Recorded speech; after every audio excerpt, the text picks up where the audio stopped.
Welcome to Flight Club. We take off soon. Make yourself comfortable. We recommend getting a drink and headphones. Yes, headphones are essential. The first rule about Flight Club is you do talk about Flight Club. The second rule about Flight Club is you do talk about Flight Club. This flight will never stop.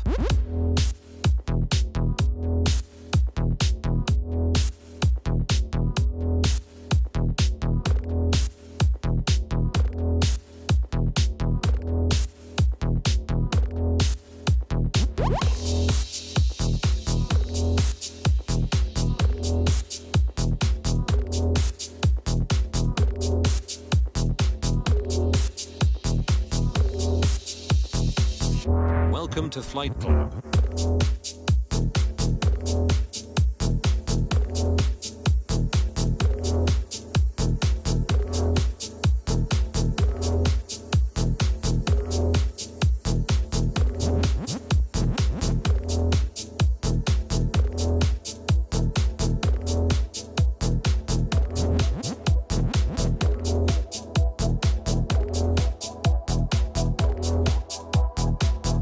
Welcome to Flight Club.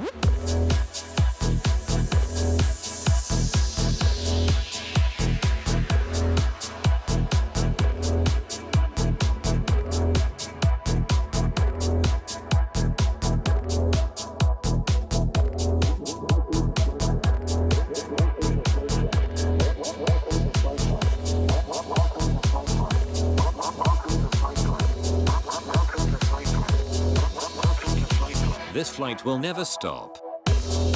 Flight Club. Flight Club. Flight Club. Flight Club.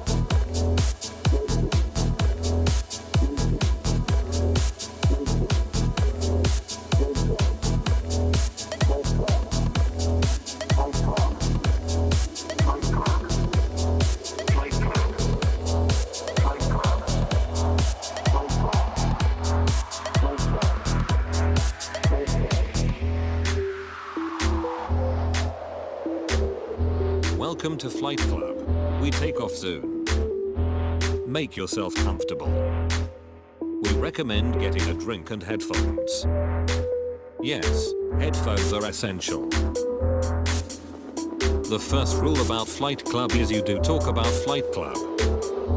The second rule about Flight Club is you do talk about Flight Club. This flight will never stop.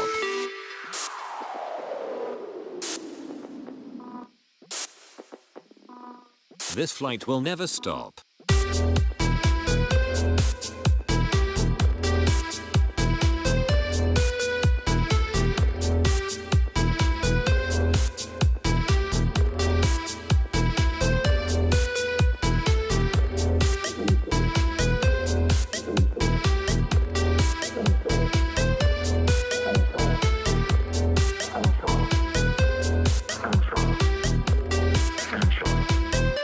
Welcome to Flight Club.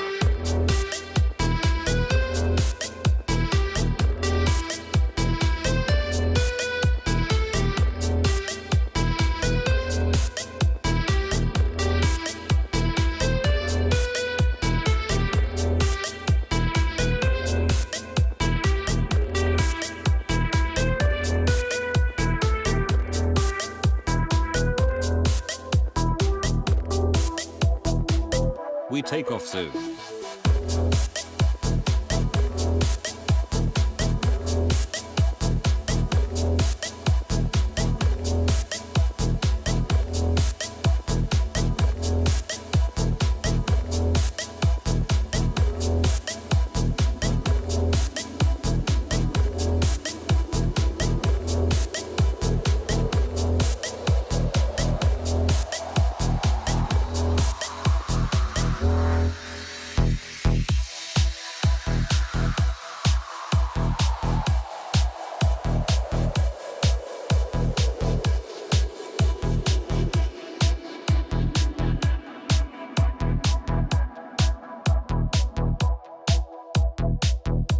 Welcome to Flight Club.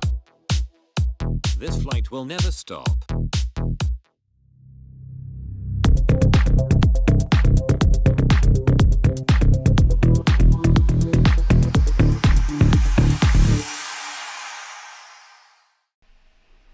Hello everyone and welcome to Flight Club. My name's Klaus Leopold and I'm the host of one of the hosts of this show where we talk about flight levels and topics that are somehow connected with flight levels. And well, yes, co-host means there's another one. Cliff. Hello. Thank you, Klaus. Good evening, everyone, and welcome to the first Flight Club of the year. It's been a whole year of flight levels things last year. It's been wonderful to have a nice break, and I'm glad to be back here and to be able to spend this evening with you again and kick off. I guess as I was having a conversation with someone the other day, it's you're not supposed to say New Year beyond the 6th, I believe, of January. So there's a number of different ways that different countries all have a way of continuing or saying happy continuation of the new year. So happy continuation of the new year to everybody on the live stream. Yes, lovely to have you all with us. Of course, as I usually start out with, just a quick reminder for those of you who are joining us for the first time, it would be great if you enjoy the video this evening. Just hit the like button. It'll really help us out to kind of get YouTube's algorithms basically treated differently, and they can sort of recommend it to other people who will be interested in the content. And of course, if you enjoy it even more than just a like, hit the subscribe button, and then you'll get notifications about future events we offer. Well. So yeah, cool. So the logistical things are completely out of the way. I want to tell you a little bit about our guest. So this evening we have the wonderful Siegfried Kaltenecker joining us. Actually, Siggy, where are you joining us from at the moment? Are you in Vienna right now? Yeah, I'm in. In Vienna. Cool. Yep. Well, it's lovely to have you with us. We're going to talk about a whole variety of things related to coaching and flight levels. And so just to kind of set the stage a little bit, one of the things that I find interesting, this is sort of generally over my career as a coach, but the idea of understanding sort of the technical tools and the technical practices, I don't just mean like sort of software technical, I mean just like how does flight levels work, how does Scrum work, how does Agile work, these kind of things. Understanding the mechanics is often almost the easier part. But then working with people in order to figure out how to make that work effectively in an organization, this is really the challenge, right? So how do we lead change? How do we facilitate the change? How do we get other folks engaging with it and engage with them in a meaningful way? And that for us is kind of the key thing that we want to talk about. Of course, also there's a number of things in the space of how like the scale is different, specifically when we talk about flight levels. When you're working with a single team, 5 or 6 or 7 people all working together, that's a little bit different to when you're working with 200 or 300 people who have to work together in multiple team constellations. And so we'll explore a little bit about how this is a little bit different and so on. Before we get started, I just want to say a big thank you. I'm seeing folks joining us from all over the world. We've got greetings from Schwabien, Cologne. Where else do we have here? Hamburg, Newcastle, Weingarten. Is that Brazil. Weingarten? Is that how you say it? Yeah, from Brazil, from Berlin. Where else do I see? Porto Alegre. Portugal. Yeah, lots of people from Brazil all over the place. Very cool. So if I haven't greeted you, you're absolutely welcome to be here. It's lovely to have you joining us. So, Siggy, you and Klaus and myself, we've known each other for a little while, and you and Klaus have described yourselves as sort of partners in crime for a little while. You've been teaching a number of different things from the Flight Levels coaching program and other things around. Just to kind of kickstart off, we're talking about this topic of essential flight levels coaching skills. Maybe we spend a few minutes just to talk a bit about what is coaching. There's a lot of things that get called coaching these days. What is coaching to you, and how do you think about this topic? Yeah, indeed. Coaching seems to be everywhere these days. I mean, from health to work life to career, from personal to team to enterprise coaching, from solution focus to agile to flight levels coaching for sure.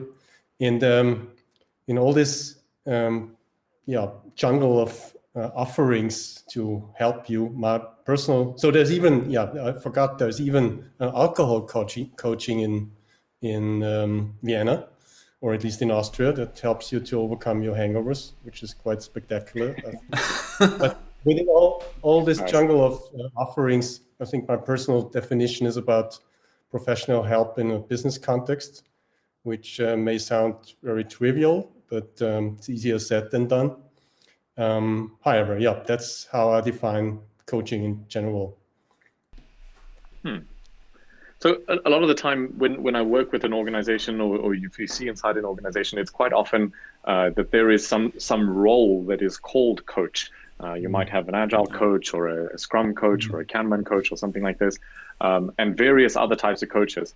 Do you see this as sort of is it more of a role or more of a skill set? Is it somewhere in between? Is it something else even?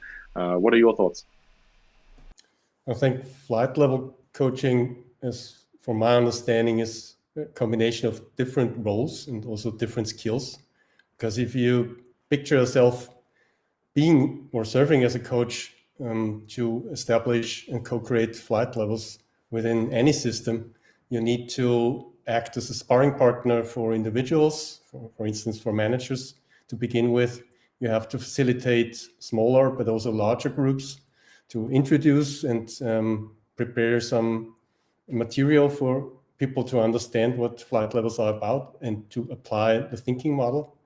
You also have to guide them when it is about to actually create systems and many other roles, actually also when operating systems then, let alone when applying an architecture.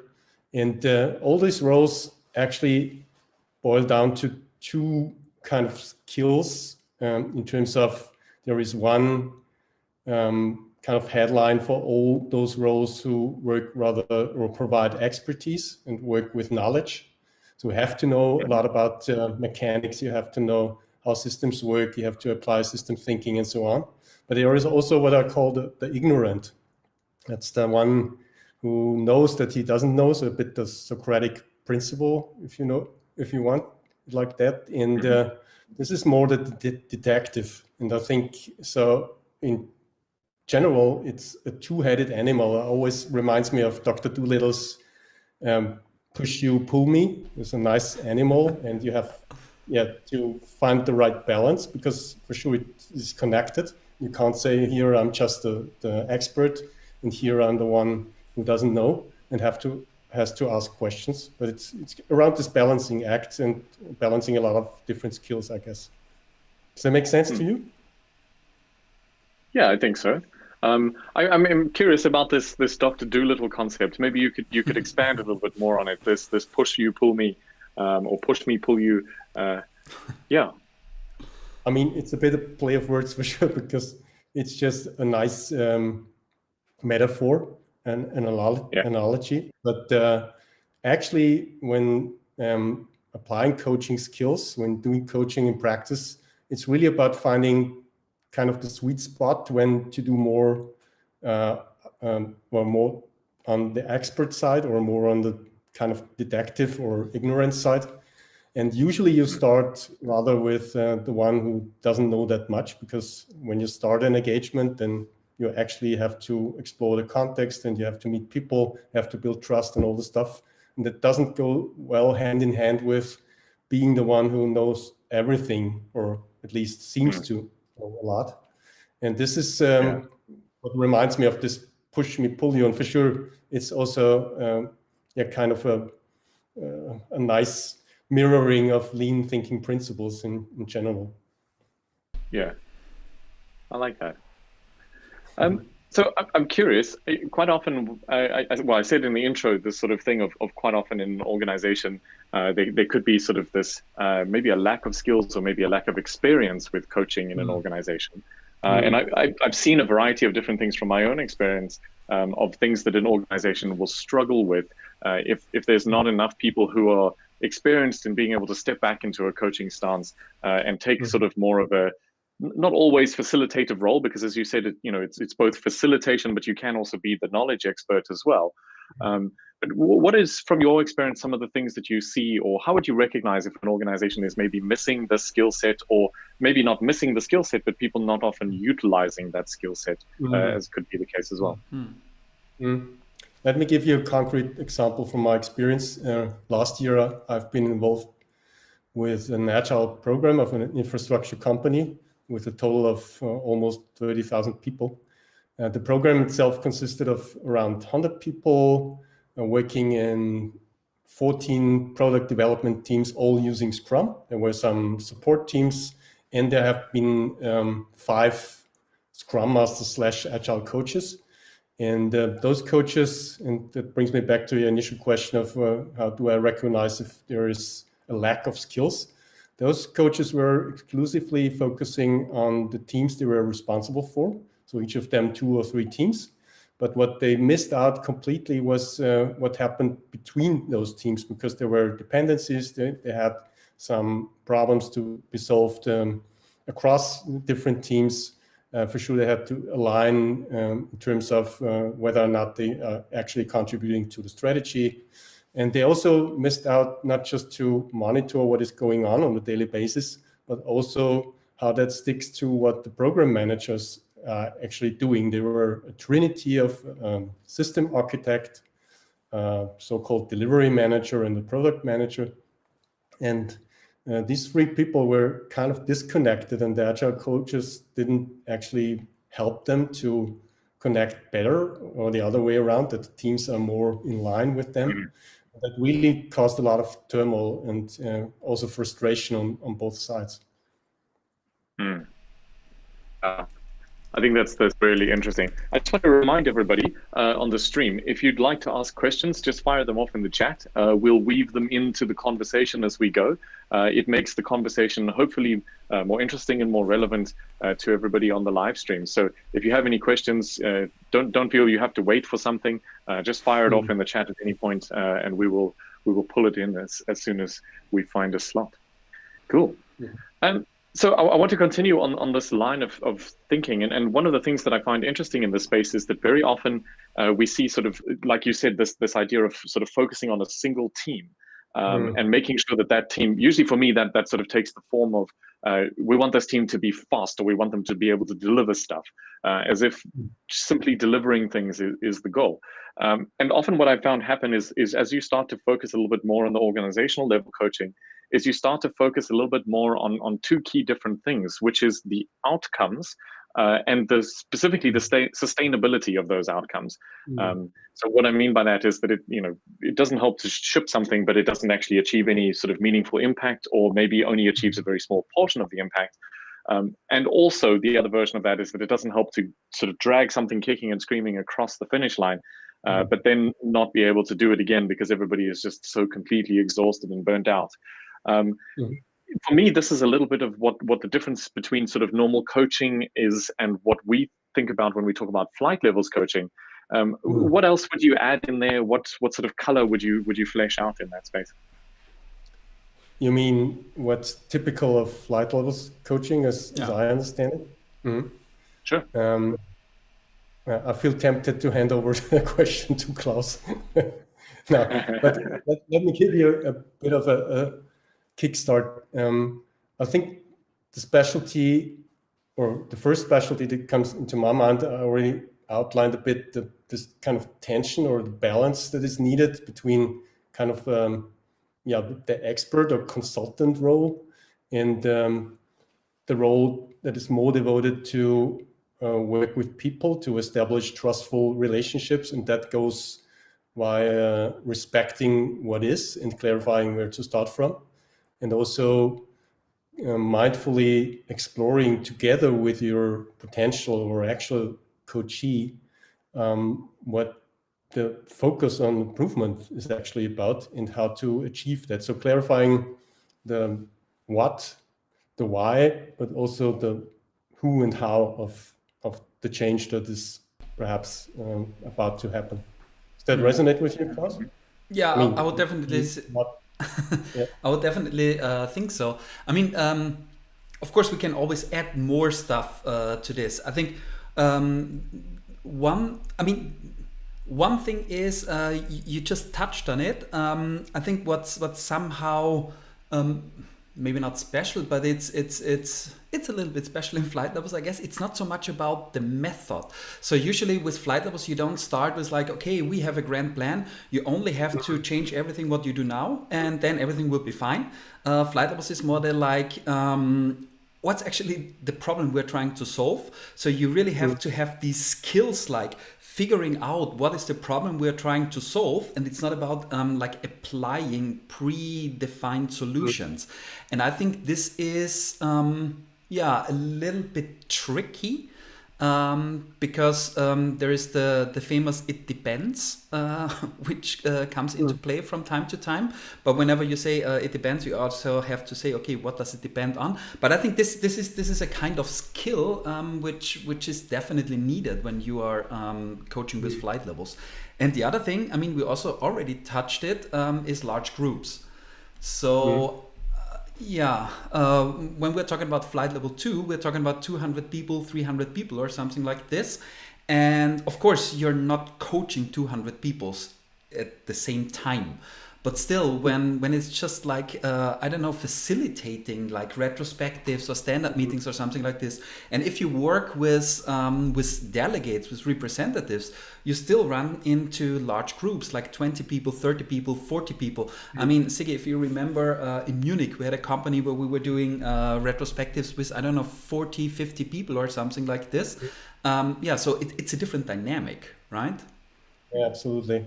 And I think you so picture yourself standing in front of 40 people or 90 people, I don't know.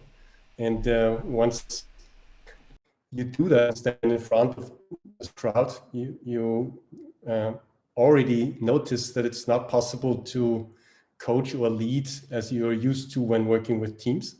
So you cannot even make eye contact. You have no idea what interactions are going on a bit away from you, and you have no overview at all.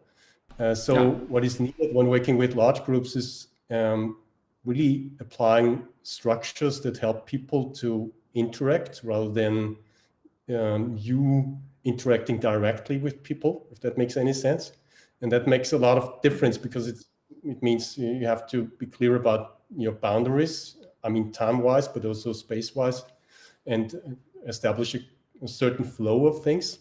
And you have to think about that up front because you have little chance to really respond to 90 people on a spontaneous basis. So think ahead, plan for that, and preparation is the make and break of large group interventions, whether it's for running a retrospective on a flight level 2 system, or whether it's an introductory workshop or improvement workshop where you deliberately involve a lot of people. Yeah, that's always the same. Yeah. Cool. I hear an echo now, but I still hear the echo. Okay, it's gone now. Sorry. I was irritated. There are questions coming in, and I think we should just start to take some of these questions, right? So Daniel is asking, Siggi, can you also read the question? You have given a lot of different fields of action. How do you prioritize, actually? I kind of like this question. Cool, thanks for the question. I mean, there is no prioritization in the strict definition of the term. It's rather when to do what, because coaching is a lot about know-how. But as Jerry Weinberg once said in jokes, as in consulting, timing is everything. And I like that because you have to think about when to do what. And in terms of actions or prioritization of actions, I would say usually you start on a one-on-one basis because you have to clarify what the assignment or the coaching and the initiative behind that is actually about. And once you've done that, which might be one or two loops, so in terms of clarifying what is needed, and then setting up a next step, and that would bring you to more facilitation, because usually if I kind of sketch out the usual but test tried and tested approach, at least, then I'd say the next step after having clarified what it is about and what you're trying to achieve, and also checked whether or not flight levels might help. And then you usually provide an introductory workshop to more people because you want to engage the system, and you don't want to, as Klaus said before, say, well, here is our brilliant idea, and the coach also said flight levels are the right thing, and please roll out and have fun. It's rather that they have to check for them as well. So they meaning all people in the system. Sometimes it's that big that you have to work with delegates, but sometimes it's also that you can include stakeholders, which is wonderful, because all of them use an introductory workshop also to communicate with each other and find out whether or not they see the so-called elephant the same way or differently. And that brings us then, after the introductory workshop, to the next kind of action, namely, if you checked that it resonates with people, then you might start training and providing more material. And then you're designing and so on. That's kind of the flow. It's not exact prioritization. Yeah.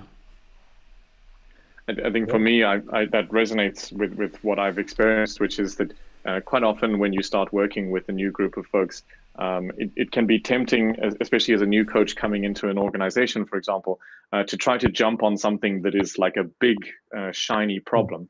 And the challenge with this usually is that it's going to take a long time, and there's usually also a lot of friction behind why that problem has never been addressed or solved before. And so one of the things that I often recommend to people to do is to sort of think a little bit differently about, how much trust do you have right now? So to the question, if I don't have so much trust, I'm brand new in the organization, whether as a coach or as a leader, I want to try to get into the space with people and kind of get my hands dirty, do some simple things, rather than trying to solve, don't go and try to slay the dragon on your first day on a new job kind of thing. And once you've got to that point where you've got a decent amount of trust and you've built some momentum and you feel like you can solve problems and things are moving forward, then maybe you can start to tackle something. But usually what happens is through that, you start to have some conversation with people, and that will surface different things. Because I've seen so often a new leader arriving in an organization, you've got a ton of ideas about what you want to change, and this is true for coaches and leaders. And so you start making changes, but the reality is that you haven't been around long enough to really know what's going on. And for me, this is really one of the key differences with how I approach the flight levels training and workshops that I do, is I tell people, and I think both of you do the same thing, is that I'm not the expert on your company. I have some expertise and some experience. I've seen different patterns that work at different companies, and that is obviously valuable. But what you know is that you know your company better than I ever will. Yes. And this is probably true for almost every engagement in a coaching type scenario. And so what you want to do is you want to work with people to try to surface their understanding and what they see, rather than trying to jump straight into expert mode. So a little bit of a slightly different dimension on this how do you prioritize question, which is a really cool question. Thanks, Daniel. Absolutely, that resonates with me, because what you said is the prerequisite of establishing kind of an eye-to-eye relationship where two experts work together. So if we picture us as the external ones and there are internal experts, the only ones sticking to the systemic principle of it is the coachee who owns the problem and the solution, and we help them to figure out how to do that. But the expertise and the knowledge is on the side of the internal ones, whether they are coaches or leaders or kind of regular employees. And the other challenge is really investing enough time to actually finding out how people see this so-called whole elephant, because we all know this story about the 6 blinds. Wherever you stand facing the elephant, you have a different perception, and to exchange and to let each other know what your perception is about helps you to actually find the right way to change and also the right focus on that. Yeah, this connects a little bit to the question. I think František Traktor, is this how you say it, or that's how I would try to say it? Hopefully, I'm not looking at this question as well. I would say František. want to check. Cool. So All right. the question is, what do you see as the trigger or the difference between using a predefined framework versus a custom kind of tailor-made approach in teams without any agile experience? And I think this is a great question because we get this all the time, in the work that we're doing. People want recipes, they want predefined stuff, but also it can be scary to not give anybody any constraints. So what do your thoughts around this? Maybe a question to both of you, actually. Yeah, I run the risk of showing myself as a one-trick pony because, again, I would say it's a matter of balance, right?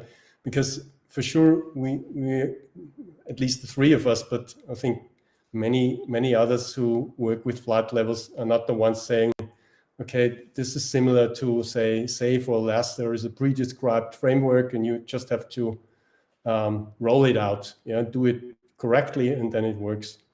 On the other end of the spectrum, there is this kind of you giving too little constraints or setting the wrong boundaries. And what we're trying to do with the flight levels is kind of balancing that out, giving enough idea and enough of the model itself, because for sure there are also structures and there's also some frame, but it doesn't tell you how to do that exactly, because it's a thinking model rather than saying, well, here's something you just have to implement, right? Yeah, I would totally agree. And if you take a look at the question, it also says without any previous agile experience. So if it's really about experience, so no matter where you start, you never have experience. So even if you start with, I don't know, some agile method, you don't have experience with the method. But if it's about knowledge, well, that's one of the first things what we try to do. We try to build up knowledge. And we don't try to build up just random knowledge, but we try to build up like systemic knowledge, see how, let's understand how the world actually looks like. And then we immediately try to apply this knowledge to your context. So, yeah. And if there's no... Sorry, go ahead. Go for it, Sigi.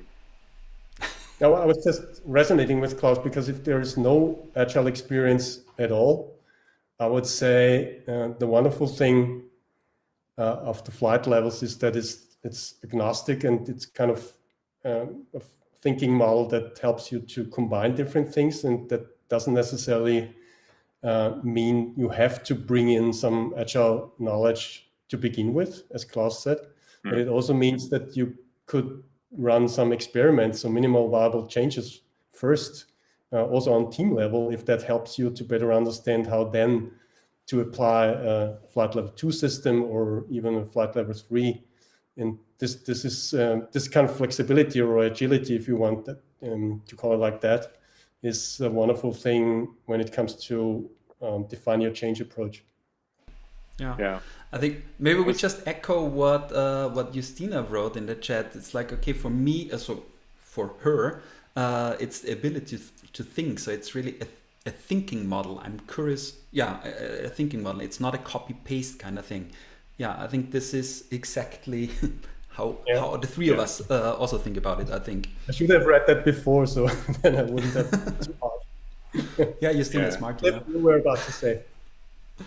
I think there's almost a hidden assumption sometimes when people ask this question about how do we deal with teams that are not so experienced with something. And I want to be careful because I'm not trying to put words into the question's mouth, but I think very often when I hear organizations talking about teams that don't have experience with Agile or something, they start using words like maturity. And the challenge that I find with this is that it often leads, whether the idea that you're trying to implement or whatever you're trying to use is a good idea or not, it usually sets up a dynamic of you're here, the stupid people who don't understand this thing, and we are sort of condescending to you or telling you how to do it the right way. And the problem with this is that it doesn't bring any of the experience and the contextual understanding from those people to bear. So you don't actually get to have an understanding from the team that, yeah, they have some problems with dependencies, but actually their problem is that the build systems are always falling over, or actually several of their managers are just assholes, or the company's strategy is, it exists, but we have no idea what it is. So when we're asking questions about why are we doing this thing, it's not that we think you don't have a good idea. We just want to understand how it affects our work. And so I think what's important to understand here is that when we're working with teams that don't have experience, remember that even people who don't know something about this topic over here, they will know lots and lots of things about other topics. And it's very unlikely that what they're doing now is completely bad. And so you want to be careful that you don't end up throwing out all of the good stuff that they're doing, and also make sure that you're taking into account the problems that they're actually seeing. Because, like I said at the beginning, it doesn't matter how smart your idea is technically, if you can't get folks to engage with you and work with you on solving a problem, and you can't find a way to work with them, does not matter how smart your ideas are, you're just never going to be successful if you can't get other people on board with it. So absolutely, yeah. And even just to pick apart a sort of a nuance on what I said is like that notion of getting people on board is actually an incorrect way, even I think, to talk about it, because it assumes that I have the right answer and you need to get on board with my idea. And the reality is that that's not even how we want to approach it. We sort of come in saying, I have some knowledge and experience and I can bring some ideas, but so do all of you. We need to look at all of those together and gather that perspective, like Siggy was talking about, you know, the blind people holding different parts of the elephant. They don't know which part they're holding, and none of us can see the whole elephant because we're all partially blind in some way. And so if we put it all together, we can hopefully see more of the elephant and figure out, you know, which part of the elephant do we want to try to deal with first. Yeah. Absolutely. Yeah. Nice. I should think about replacing the elephant with the push you pull me animal. It might work as well. That would be interesting. Yeah. more relation to Dr. And Dolittle. we shouldn't talk about elephants at all, because we are slicing elephants, we are holding parts of elephants. This does not resonate with Thai people. So we should use vegetables instead. Poor elephants. You don't see the entire cucumber. Yeah. Before we're getting too stupid, interesting question in the chat from Bernd, saying any hints on self-organization? For sure, that resonates with me because I've been busy a bit with the topic, and I think that's wonderful. But any of you keen to kicking off on that? I have a thought.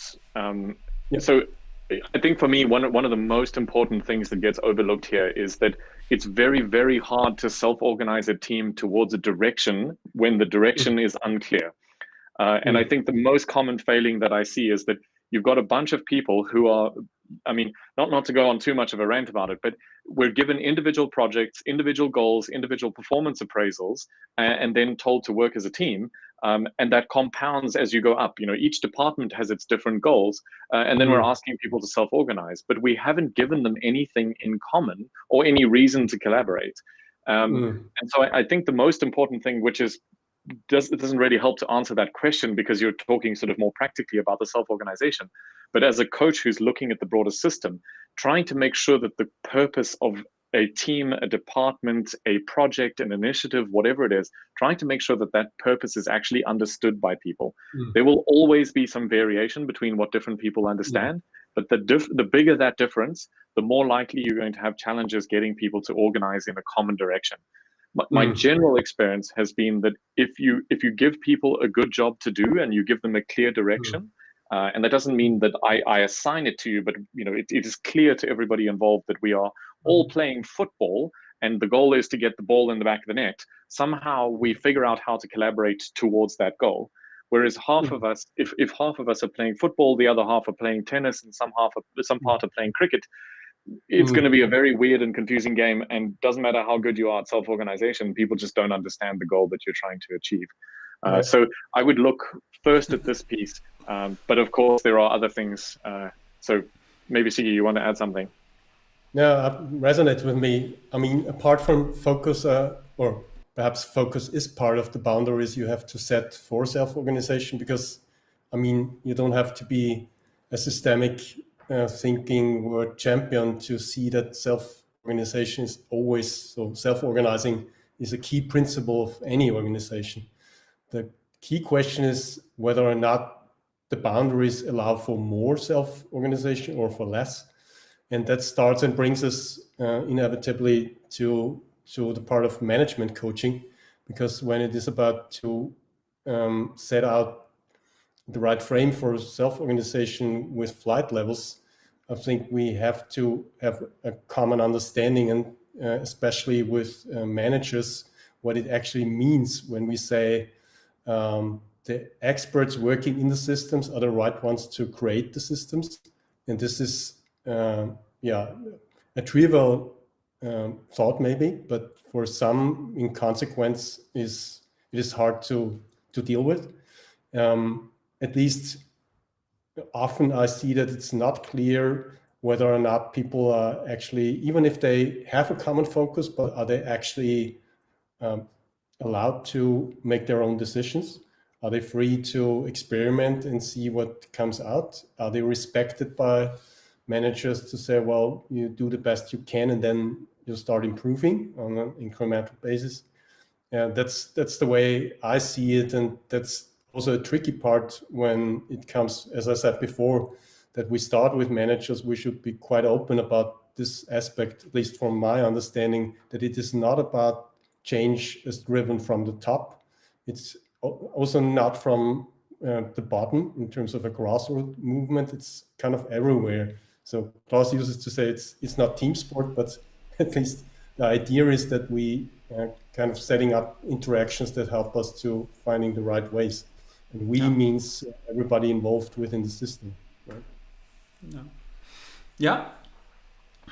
Cool. So these were like general topics and also like general questions. When I take a look at the chat, there are some more like really specific questions, and I kind of like this one from Basak. I'm not sure if I'm pronouncing this correctly. So I think it's two questions in one question. So what are your recommendations to build rapport between flight level 1 and flight level 2? I think this would be one question because you have the teams working on flight level 1 and you have the teams coordinating outside of their own team on flight level 2 across multiple teams. How do you build rapport? And there's the addition, like given the remote working situation, but maybe let's just elaborate on the first part of the question. What do you think about this, Siggy? As far as I know you, this question resonates with you pretty much. Perhaps you go first and then add some aspects. Cliff, you go first. Can you put the question up again? I was just reading the last part of it. Okay, now it's how to build rapport between flight level 1 and flight level 2. Yeah, so I mean, I think part of the question there is around the remote working situation. And I mean, I think COVID has created the sort of slightly unique situation where, I mean, I know several people who started working at a new company in February or March this year, or last year at least, and they're working with colleagues who they've now never ever met. So obviously in that situation, like a physical meeting is somehow quite tricky and difficult. In a pre-COVID world or in a post-COVID world, what I would recommend is to actually have some time together, because I think FaceTime is actually valuable if you can have it. The other option is just to spend time talking about things that are not only about the work. And I think this is one thing that I personally notice is often missing in this kind of a climate, is that we jump on a call, we take the Zoom meeting for an hour and then we leave, and that's the end of the discussion. But where's the space to have a beer at maybe not at lunchtime, but a beer after work, or to grab lunch, to have a coffee, to talk while you're waiting for the meeting room to free up, you know, just to be able to read the body language and understand a little bit about how people are working and so on. And I think it sounds maybe a little bit overly simple, but just to spend time actually having opportunity to talk to people as humans, not just as somebody who is a doer of a task or talking exclusively about the work. And so that would be one of the first things that I would look at. Outside of that, I think there's also a thing of very often what we do is when we do sort of team building activities, I was actually explaining this to a client the other day, is that very often what we do is we do team building, but we do it in a situation where it's some sort of almost a forced fake situation. And while sometimes those sort of you know, an exercise can be interesting, what I think is actually quite helpful is for people to learn how to work together. They need to actually work together. And so I think the challenge here is often that if folks who are working at level 1 and level 2 have no interaction, they don't even know who each other are, you're going to struggle with that. So overcome that with the first point that I made. And then the second part is to actually sit down and have conversations and really work through the tough conversations with some facilitation, saying, oh, we need to prioritize this, or we need to decide on that, or what do you think about this? And actively working with folks to be able to do that. If I can risk talking too much on this and just add one more point to give an example of how I've tried to do this. When I was working at Spotify, we had a group of us who were forming a tribe that hadn't worked together for a long time. And in the early days of some of the conversations, I noticed a tendency of specifically the senior folks and specifically the 2 tribe leads to step in and answer questions whenever somebody had a question. And the problem with this was that it was kind of creating this dynamic of, they were up here and you sort of talk to these people, like we come and we ask the question, you've got the right answer. And so what we did was we tried to get them to ask questions and get other folks to answer those questions, and to get the tribe leadership, just helping them to reflect and say, do you notice that you're always the first person to jump in and answer the question? And as that starts to shift, you see other people starting to feel more comfortable with asking a question and also with answering questions. It's not just that we have to defer to the senior person in the room. And so subtle things like this, paying attention to them, can be the sort of things that help. But maybe you had a more specific scenario in mind, but these are the kind of ththings that come to my mind when I talk about this. Yeah. Sounds cool. So I don't know. I think there are more specific questions. I would like to bring in another one. Elmar. Hi, Elmar, by the way. Sig and I, we both know him. How do you sell flight levels as a tool to make problems visible in organizations where everyone is trying hard to hide problems? I really like this one. And Siggy, you are so smart, so you can answer this question. Yeah, well, is the answer yes or no? No. I mean, to begin with, I hesitate to think that about the quote Marx himself.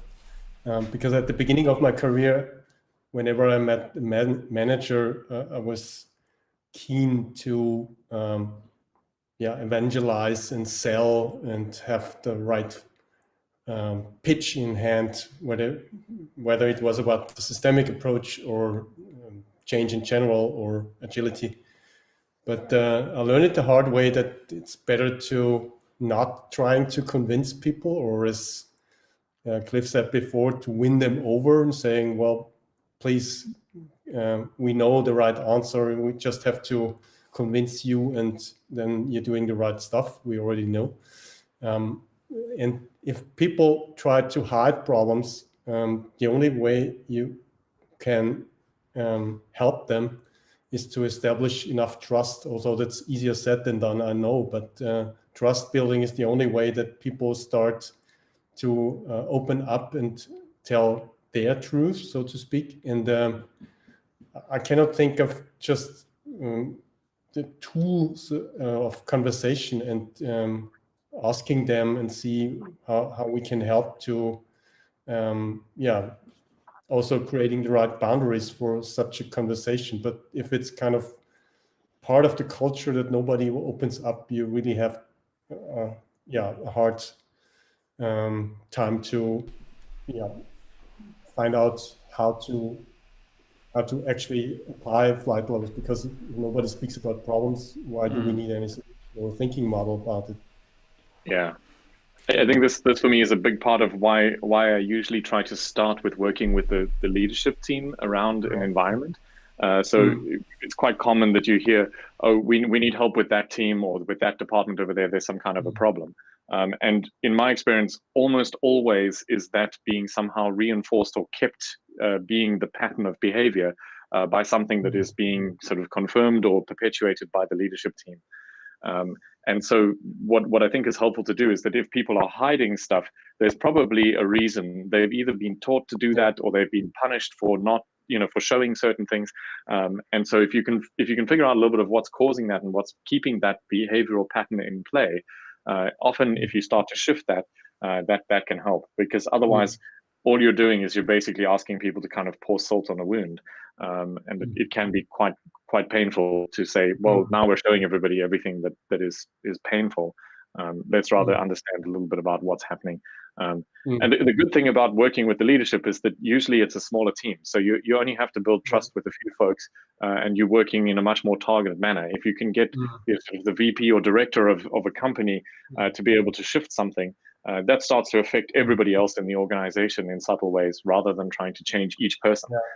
And so it's a little bit about picking sort of a bigger lever in a way, I think, which is and I think that and I think they have to go first anyway when it is about to change culture, right? And I have good experience with, perhaps that helps Elma a bit more than what I've said before, is to really find 2 or 3 people who are willing to start this kind of open conversation, because otherwise it's really hard, because if the full pressure of doing something that is against culture, so to speak, and break some unwritten rules, it's really a lot of pressure on one person. And since there is always fear of conflict and fear of punishment, it might be too much for one. But if you can establish some trustful conversations with 1, 2, 3, and they might build kind of a guiding coalition, so to speak, then this might help. Otherwise, if nobody is courageous enough to start and do that together, at least with another 1 or 2 or 3 of them, then I have no idea what to do. And usually those people don't ask for that much help, right? Cool. Yeah. So I want to give a little bit of a segue, just for those of you who are interested in this topic and would like to learn a little bit more about it. As I said, part of what we've been busy with at the Flight Levels Academy is that we've recognized that folks are trying to figure out how to, like, these questions of how do you sell people, how do you get other folks involved, how do you facilitate these sessions, how do you connect level 1 and 2. These are all kind of challenges that people are facing that are sort of somehow sort of sit next to, if you will, the concept of flight levels. And so in addition to the other workshop, we've extended the offering into what we're now calling programs. And the first of these is the Flight Levels Flow Enabler. And as part of that, we're actually offering a thing called the Flight Levels Coaching Skills. There's actually several of them. Siggy and myself will be running one. I think it's in March or April. And then Siggy is running some in German as well. Later in the year, there will be more of them and so on. I will stick the link in the chat right now for those of you interested to have a look. But if that sounds interesting to you, you'd like to explore some sort of practical experiences, learn about all of these things, the concepts and the tools that we've been talking about now, that can be an interesting way, of course, to learn a little bit more if you'd like to do so. Cool. Then I have a couple more questions that I'd like to ask before we start wrapping up. Where was I? Klaus, you had a question that you were going to ask. Everything has disappeared on my screen a second ago. Yeah, I think we could already. This is more like we're almost at the end already, right? So, and this is, I mean, we have 10 more minutes or so, and this could be a good closing topic. Maybe not a closing question, but a closing topic where emerges a little bit more out of it. So Thomas is asking, what are the core competences to work with flight levels? And I assume as a coach, right? So when it comes to flight level coaching, what are the core competences? I mean, referring again to this push you, pull me animal, the two-headed approach to flight levels coaching, I would say on the one hand, for sure you have to have solid understanding and a body of knowledge you can share and also communicate in different ways, whether it's on a workshop basis or a training, or whether it's part of you guiding a group of people creating systems, so actually do the design. And on the other hand, there is this weird concept of I know that I don't know, and I have to be kind of the detective, the Mr. Columbo, approaching the coachee and finding out more about whatever is needed. And one core capability for me to do the latter, it's more on the social or emotional side, is mastering yourself. And what that means, I mean, the term comes from Lisa Atkins, and is more devoted to coaching agile teams, but nevertheless would also apply to flight levels coaching, because you have to work on your own uncertainties, your own emotions, for sure, also on your strength and what gives you confidence. But even more important is to know how you work in terms of writing a manual for yourself. What is it? How do you respond to a certain feedback, especially critical feedback? What drives you crazy when the coachee is doing this or that? So knowing your hot buttons, knowing what gives you energy, and knowing how you can also work on a regular basis with others to learn more about how you're doing. So I'm talking about peer coaching. I'm talking about regular personal retrospectives where you learn more. Talking about specifically asking the client for feedback on a regular basis, and that's how you learn more about yourself. And this is very important, whether it's on the knowledge side or on the ignorance side. Yeah, I was just going to add that I think something that I've seen a lot of folks, and I know I've had this myself, is kind of being okay with not always being the expert or needing to be right. And I think that's one of the things that, like, I still have it from time to time in a workshop. You know, you have a good idea about something and you think you have a good answer, but in many cases, the right thing to do is to step back and let other people shine. And learning how to do that, and not sort of having the need to kind of jump in and fix everything. Esther Derby has I think it was from her, at least it's where I heard about it from, was this idea of be careful of, you want to avoid inflicting help. And so it's important that the folks on the receiving end are actually asking for help, and so you need to figure out how to create situations where people are actually requesting what you're doing, rather than you trying to come in and fix the problem out of sheer will. And I think specifically with this is that partly it's important as a coach offer that that's your full-time role. So a little bit like Florian was asking this question about how do you know if you're meeting with your leadership team too often or too little. Part of it is that you have to balance it, is because, I'm in a situation where this is my full-time job, is to try to be a change agent and a coach in the organization. Everybody else has another full-time job, which doesn't quite perfectly align with what I'm trying to do.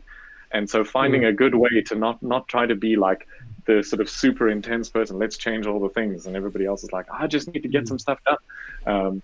And so, balancing that, I think. Sorry, Florian, I didn't completely answer your question, but I pulled it in anyway. Yeah, but I think the balance is really the thing. So, but you can also overdo it by not answering any questions, kind of. So then it's like, okay, we pay you a truckload of money internally or as an external expert, and you just say, well, I don't know. No, maybe you don't say I don't know, but it depends. It depends. The answer, I don't know, lies in the air. So, but I think having this feeling like when do I need to be the expert, and when do I need to be the listener, and when do I need to give the stage to others so that they can shine, as you said before, Cliff. I think you could overdo both, and we should be aware of this. I think very often it's the balance, like you said. It's not so much just about like, am I using the one too much? It's often that we're using the wrong one in the wrong situation. And if we just swap it around. Exactly. When you're asking questions, you should be giving answers. And when you're giving answers, you should be asking questions. But sticking to Florian's question, my biggest recommendation would be applying a retrospective together with the leaders, finding out whether or not the sequence or the intensity and the focus of your help is the right one. And people might see that differently, but that's exactly what the retrospective is about, to learn more about, again, this coaching elephant, or push you, pull me, as we'll refer to. But usually internal coaches tend to overdo, whereas external ones, well, not usually, but I would guess there is a certain tendency for internal ones to push too much, whereas the external ones might be not available simply, and that's also not good. However, but that's just a guess. Cool. So before I wrap up and ask you one last question, what I'd like to do is just remind everybody once again, if you enjoyed this video and this content, please hit the like and subscribe button. And of course, you can also sign up on the meetup group, which I will paste now in the chat. If you're not aware of the meetup group, you can sign up on the meetup group, and then you will get invites and all the calendar stuff for future episodes as well. But yeah, Siggy, it's been a very interesting conversation. We've talked about a variety of different things, and there are, of course, loads more things that we could talk about. But if you were to offer sort of a tip for people, if you're starting out on this journey, you're starting out in your journey with coaching folks on flight levels, what would you offer as some kind of starting out tips or kickstarting things to be aware of, or something like this? Well, I would say, since it is the very beginning of any coaching assignment, to focus on how to get in touch with people. So how to manage what I call the first contact, and how to set the tone, or how to manage your passage from this contact to kind of a contract, not in a formal sense of the word, but rather in terms of we have some explicit agreements with our coachee how to proceed and what we're going to do and why this is important and so on. And I think if you manage this part wisely, and if you feel self-confident facilitating this kind of conversation, that's an excellent starting point. For sure, there is more to be learned in terms of, you have to engage more people, not just the managers, but usually, your entrance into an organization, if that is a new one, if you're an internal one, perhaps it's a new area, new business unit, whatever. But I think how you establish this helping relationship is really very important. And how to do that is that what I would, or I will focus on, and do the like when I'm running the workshops, such as the flight level coaching skills. Does that answer the question? I think so. Klaus, what would you add to that? What was the question? Tips for folks starting out with coaching flight levels. Sorry. I was totally pushing buttons and stuff. So I mean, of course, everything Siggy said, and plus one. plus one. No, I wanted to talk about this already a little bit earlier. So, but we are running out of time, so I don't want to make it too big. I think when you are dealing with flight levels, you definitely need to think in systems. So it's really about having this understanding that an organization is more than the sum of the parts. I think this is really totally crucial, and not to focus on the team alone. So this is what I mean with the systemic way of thinking. So if you're just going in and you're like, okay, I'm coaching all these teams, I guess you won't be very happy with as a flight levels coach, I think. This would be the short answer. And yours, Cliff? Yeah. What would you add?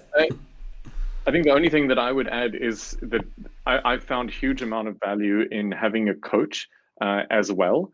And I think specifically in the context of Siggy referred to it earlier, but we didn't explore it in so much detail, this idea of sparring.